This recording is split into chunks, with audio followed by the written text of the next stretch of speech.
Bonjour et bienvenue. Vous écoutez La Chronique des Volcaniques, un podcast inspirant 100% féminin où je reçois 2 jeudis par mois une chef d'entreprise qui nous parlera de son parcours d'entrepreneur. Je suis Emmanuelle Regna, fondatrice du réseau professionnel et féminin Et les filles c'est jeudi en Auvergne. Bienvenue dans ce nouvel épisode. Aujourd'hui je reçois Marie. Marie est montluçonnaise comme moi. On s'est rencontrés à l'occasion d'une soirée Et les filles c'est jeudi il y a quelque temps et je trouve son parcours un petit peu incroyable à son âge. Elle est toute jeune, elle a 25 ans. Elle sait où elle va, elle est très motivée et volontaire et aujourd'hui, à force de volonté, justement, elle a ouvert sa boutique en ligne.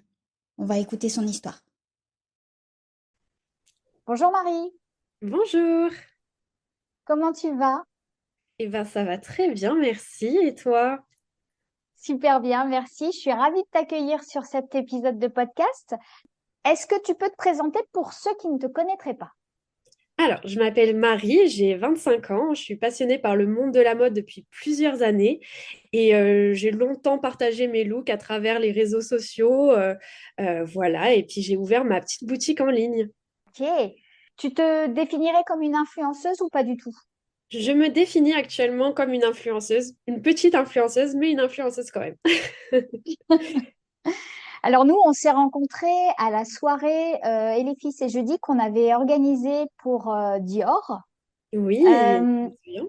Est-ce que tu te souviens euh, ce qui t'a fait venir nous voir à ce moment-là? Eh bien, c'est le côté partage, le côté rencontrer du monde, rencontrer des femmes qui ont chacune une passion différente, pouvoir partager chacune nos petites passions. Je trouvais ça génial. Et puis en plus, dans notre région, c'est encore plus intéressant. Est-ce que à cette époque-là, tu avais déjà parce que alors on a un point commun, on est montluçonnaises toutes les deux. Oui. Est-ce qu'à cette époque-là, ça devait être en 2019, je crois, est-ce qu'à cette époque-là, tu envisageais déjà de partir à Paris? J'envisageais parce que c'était vraiment la ville de mes rêves. J'ai toujours rêvé vivre à Paris. Enfin, j'allais régulièrement déjà toute seule, mais là vraiment j'envisageais, mais je pensais pas à ce moment-là partir aussi vite. J'ai été un peu prise au dépourvu, mais une très belle aventure en tout cas. Tu faisais quoi à cette époque-là? Tu étais en 2019, tu étais encore étudiante? Alors, en 2019, je travaillais pour la marque Promode, la petite maison Promode, à Montluçon. J'étais Ok. en 23 heures et je cherchais un autre travail à ce moment-là, mais plus du côté de Paris. Je postulais un peu dans tous les Sephora de France, mais plus ceux de Paris en tout cas. D'accord. À quel moment justement tu as eu une réponse favorable de Sephora et que tu es partie à Paris? Du coup, j'avais postulé dans tous les Sephora de France pendant plusieurs mois et on va dire mi-janvier, j'ai une réponse positive du Sephora des Champs-Élysées à Paris, du coup. Ouais. Et, et du coup, bah, du jour au lendemain, j'ai commencé à faire du coup les entretiens là-bas avec qui ça s'est très bien passé. Et je suis partie fin février 2020 sur Paris, juste avant Covid, et j'ai démarré ma petite vie parisienne à ce moment-là. Tu as voulu partir à Paris parce que tu sentais que tu allais être limitée à Montluçon? C'est pas une question piège, hein, Pas j'ai de vécu la même souci. chose. Alors, limité, non, parce que Montluçon, c'est quand même une ville que j'affectionne énormément, malgré que, bah, effectivement, il y a moins de boutiques, il y a moins d'événements en tant qu'influenceuse. C'est quand même une ville avec qui j'ai beaucoup d'attaches, puisque j'ai quand même créé des événements, j'ai vécu énormément de choses, je suis ambassadrice pour RJFM. Enfin, voilà, j'ai fait énormément de choses là-bas, donc quitter Montluçon pour aller à Paris, c'était juste une suite, on va dire, logique de ma vie, de mon parcours. Ok. Alors, tu es partie à Paris, te voilà à Paris et tu es salariée chez Sephora. Tout à Est-ce fait. que tu vis un petit peu de l'influence à côté ou pas du tout à ce moment-là? À ce moment-là, pas du tout, parce que j'avais une toute petite communauté. En plus, c'était une communauté globalement montluçonnaise. Donc, moi, mon petit parcours en tant qu'influenceuse, c'était justement de pouvoir se faire connaître ailleurs. Donc, j'ai commencé à développer ma communauté parisienne. Donc, maintenant, j'ai communauté montluçonnaise et parisienne qui se définit bien. Euh, Ouais. mais, euh, mais à ce moment-là, je ne vivais pas du tout. C'est quand que tu as commencé à percevoir un peu d'argent de l'influence? J'ai commencé à percevoir de l'argent depuis 2021 à peu près. 2021, alors la date exacte, je pourrais pas dire, je sais pas exactement. Mais de partir de 2021, effectivement, j'ai commencé à décrocher des beaux contrats. Est-ce que à ce moment-là, tu as créé une structure, que ce soit micro-entreprise ou une entreprise SARL, enfin, je ne sais pas quel statut, mais est-ce qu'à partir du moment où justement tu as généré de l'argent, tu as créé quelque chose? Tout à fait. J'ai créé du coup une entreprise d'auto-entrepreneur. Donc, je suis Ouais. auto-entrepreneuse. Pareil pour ma boutique, effectivement. Elle est déclarée en tant qu'auto-entreprise. Voilà. À partir de ce moment-là, dès que j'ai généré de l'argent, pour me protéger, eh bien, il fallait bien avoir quand même une structure. Donc, voilà, j'ai créé l'auto-entreprise.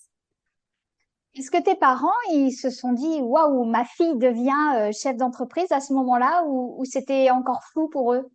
Alors, pour l'influence, pas du tout. Ils ont pas. Alors, ils sont très fiers, ils adorent ce que je fais, c'est les premiers à partager. En revanche, c'est vrai que l'influence, on le voit pas encore comme un travail Un à temps métier? plein. Hmm. Donc, c'est vrai que c'est compliqué de se dire waouh, elle gagne de l'argent grâce à ça. C'est vraiment une chef d'entreprise au niveau de l'influence. Après, pour ce qui est de la boutique, c'est différent, effectivement. Ouais, on va y revenir justement. Ce premier pas dans l'entrepreneuriat grâce à l'influence, c'est fait avec ton compte Instagram. À partir de quel moment tu t'es dit, je veux créer une boutique en ligne, je veux créer un truc à moi en lien avec la mode? Alors, c'est vrai que ça a toujours été mon rêve. Voilà, juste avant d'arriver sur Paris, j'ai aidé des boutiques indépendantes. J'ai travaillé chez Promode, donc on était toujours dans le monde de la mode. Principalement, ce que je partage sur mon compte Instagram, c'est de la mode. Donc, en fait, c'était vraiment mon rêve depuis des années. Et puis, j'ai un concept un peu particulier sur ma boutique qui fait que c'est quelque chose qui est réfléchi. C'est pas une décision que j'ai prise du jour au lendemain. C'est une décision qui a été faite sur 3 ans bien réfléchis en tout cas. Et voilà. Comment à 20 et quelques années, on se dit, je vais monter ma boutique en ligne? Est-ce que déjà tu te disais que ta communauté t'aiderait à vendre, enfin, serait tes premiers clients, j'ai envie de dire. Est-ce que ça déjà tu l'avais imaginé? Est-ce que ça t'a aidé à te lancer? Est-ce que tu t'es dit, parce que quelqu'un qui n'a aucune communauté, qui veut monter sa boutique en ligne, faut se faire connaître. Tu vois ce que je veux dire? Tout à Est-ce fait, que toi, tout à fait. tu t'es dit que ça allait pouvoir t'aider d'avoir déjà un petit statut d'influenceuse? Complètement, complètement, parce que c'est quand même des personnes qui me suivent au quotidien, avec qui je partage mes moments, que ça peut être mes moments de joie, mes moments de faiblesse, et qui me soutiennent en fait. C'est des personnes qui me soutiennent depuis le début, la plupart, et puis après j'ai créé une communauté qui est arrivée sur une suite, et donc, du coup, effectivement, je me suis dit que ça allait complètement m'aider, que c'était pareil, une petite suite sur mes projets, sur mon parcours. Et puis, je communique beaucoup, beaucoup avec ma communauté. Donc, par rapport à ma boutique, c'était... En fait, ça complétait complètement mon image et mon identité par rapport aux réseaux sociaux et par rapport à ma communauté. Alors, effectivement, je suis d'accord avec toi, c'est une suite complètement logique. Par contre, c'est pas du tout le même taf. Enfin, je veux dire, l'influence et gérer une boutique en ligne, ça n'a rien à voir.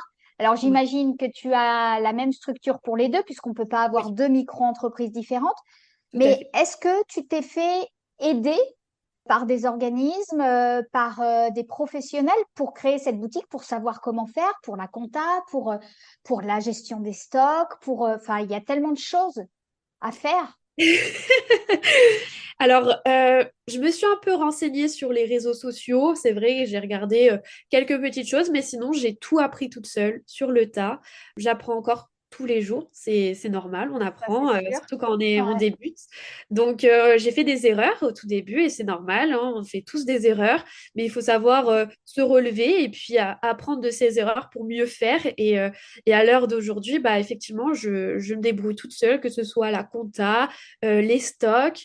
J'ai appris aussi de mes expériences en tant que vendeuse chez Promode. J'ai appris c'est aussi de mes sûr. Mm. expériences en tant que conseillère chez Sephora. En fait, j'ai tout relié, tout ce que j'ai pu faire, l'aide que j'ai pu apporter également à des petits small business, à des petites boutiques indépendantes. Et bien pareil, j'ai appris de tout le monde et au final, toutes ces choses-là, je les ai réunies et puis bah et bien voilà, après j'ai créé Aujourd'hui, c'est pour toi. Mm. et voilà. Alors, je crois savoir que tu ne travailles plus chez Sephora. Est-ce que tu, est-ce que tu as gardé un job salarié? Et si oui, pour quelle raison? Alors oui, j'ai quitté Sephora donc pour des raisons d'harcèlement. Donc je suis partie en fait un peu du jour au lendemain, ce qui a un peu perturbé d'ailleurs ma communauté parce que je me suis jamais réellement exprimée sur ce sujet-là. Voilà. Donc j'ai quitté Sephora et j'ai intégré un nouveau travail donc aux Galeries Haussmann à Paris toujours. D'accord, ouais. Donc là, c'est un petit contrat. Je suis en 25 heures pour justement payer mon loyer parisien parce qu'on sait que c'est pas donné. C'est Donc, sûr. du coup, je reste pour le moment à mi-temps et puis le reste de mon temps, c'est pour l'influence et principalement pour la boutique, pouvoir gérer tout en même temps et voilà. Dans notre communauté, et les filles, c'est jeudi, on a effectivement beaucoup de chefs d'entreprise. On a des femmes qui, comme toi, ont toujours un job salarié parce elles sont terrifiées à l'idée de manquer d'argent, hein, clairement, et de pas pouvoir C'est payer le normal, loyer ou les charges. Et c'est la première peur qu'on retrouve chez les femmes chefs d'entreprise. bien Est-ce sûr. que tu t'imagines un jour oser tout lâcher et te consacrer uniquement à l'influence et uniquement à ta boutique? Complètement, complètement. C'est vraiment mon objectif. Et d'ailleurs, justement, pour me motiver à donner le meilleur de moi-même, faut savoir que j'ai quitté du coup mon CDI pour un CDD. Donc actuellement, je travaille aux galeries, mais en CDD. Donc à partir du 31 juillet, je sais que c'est une deadline pour moi, m'organiser de manière à vivre et de la boutique et de l'influence. Ok, c'est cool. Et tout ça à 25 ans, c'est ça? Tout à fait. Bon, tes parents peuvent être fiers, c'est cool. J'espère en tout cas. Alors, tu fais pas partie du réseau et les filles, c'est jeudi. Ça n'aurait pas d'intérêt de toute façon puisque tu es à Paris. Mais est-ce Oui, que bien tu t'es sûr, oui. rapproché là-bas d'un réseau professionnel ou est-ce que tu te contentes, entre guillemets, de ta communauté? Actuellement, je me contente de ma communauté. C'est vrai que je connais pas réellement les réseaux qui sont en région parisienne pour tout ce qui est regroupement de femmes comme Et les filles c'est jeudi, s'organisent des petits events, etc. Je trouve ça top, mais c'est vrai que à Paris, je connais pas trop ces organisations-là. Mais en tout cas, pour le moment, je me contente de ma communauté, de moi-même créer les choses de manière à réussir. Oui, t'en ressens pas le besoin parce que voilà, aujourd'hui tout roule comme ça. Oui, exactement. Ok. Qu'est-ce que tu dirais à une fille qui veut se lancer justement dans l'entrepreneuriat, qui hésite, qui sait pas trop comment s'y prendre? De tout simplement ne pas avoir peur et de se lancer en fait. Il faut ne pas avoir de regrets. On n'a qu'une vie et si on a envie de le faire, eh ben foncez, tout simplement. Aujourd'hui, on est le 8 mars, donc c'est la journée internationale du droit des femmes. Est-ce Tout à que fait. ça t'évoque quelque chose ou pas du tout? Bah, ça m'évoque qu'en 2023, on est des femmes et on est fiers d'être des femmes. Et il faut se battre pour nos droits, pour être au même piédestal que tous, en fait, finalement. Donc, c'est une belle journée. Et puis, il faut continuer de montrer qu'en 2023, bah, on est présente, on est là, et puis on est capable de réaliser nos rêves et de faire de grandes choses. Ouais, c'est cool. Pour toi, une entrepreneur, c'est quoi? Une entrepreneur, une indépendance. C'est une indépendance, c'est de pouvoir vivre de ses propres moyens Et de sa passion souvent. et de sa passion, oui. Ce qui est ton cas, puisque tu es totalement dans ce que tu aimes, dans la mode, etc. Donc ça, c'est Oui, j'ai cool. beaucoup de chance. J'ai beaucoup de chance parce que c'est vrai que j'ai toujours dit à mes parents que je voulais vivre de ma passion. Et finalement, en fait, j'ai regroupé toutes les passions que j'aimais dans ma vie, notamment la beauté, la mode, l'influence. Et puis bah, finalement, j'ai trois métiers différents, mais au moins, c'est trois métiers qui me passionnent. Alors, je dirais pas que c'est de la chance, moi, tu vois. Je dirais plutôt que tu sais ce que tu veux et que tu te donnes les moyens d'y arriver. C'est Parce gentil. qu'effectivement, on entend souvent des gens dire, oh, t'as de la chance, t'es Oui, parti c'est vivre au vrai. Mexique. T'as de la chance, t'es à ton compte, tu gagnes de l'argent en faisant ce qui te plaît. Mais non, en fait, c'est pas de la chance, c'est juste qu'à un moment donné, eh ben, tu t'es donné les moyens de le faire. Tu t'es dit, voilà, bah si.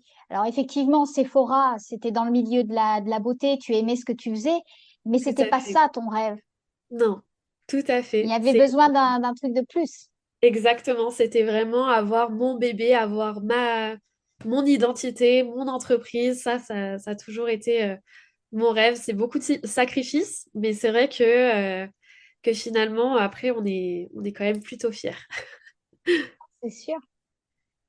Est-ce que tu t'imagines dans 5 ans, est-ce que tu te vois comment? Est-ce que tu penses à ça? Est-ce que tu penses à l'avenir? Est-ce que tu penses au développement de ton entreprise? Complètement, complètement. C'est vrai que dans 5 ans, si j'ouvre plusieurs boutiques Pretty Addicts, effectivement, je serai Ça aux serait anges. cool. Ce serait génial. Et puis, dans 5 ans, effectivement, j'envisage le développement de mon identité, de ma marque. J'envisage énormément de choses. Mais déjà, on est au présent et au présent, eh ben, on a beaucoup de travail encore. Et j'espère qu'on va y arriver. C'est bien de garder en tête le présent parce qu'effectivement, C'est c'est bien important, aussi d'imaginer la suite. bien Mais sûr. l'important, c'est ce qui se passe aujourd'hui et c'est ce qu'on met en place justement aujourd'hui pour la suite. Tout à fait.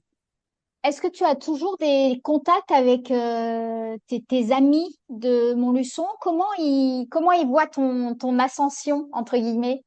Oui, j'ai encore beaucoup de contacts de mes copines de Montluçon.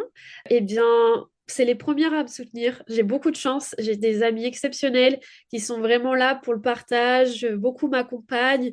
Je pense à ma copine Morgane, tatoueuse dans un salon à Montluçon, MCDS Tattoo, enfin M Tatouage maintenant, ça a changé, qui, bah, pareil, me soutient énormément. Tous les mois, on organise un petit événement toutes les deux.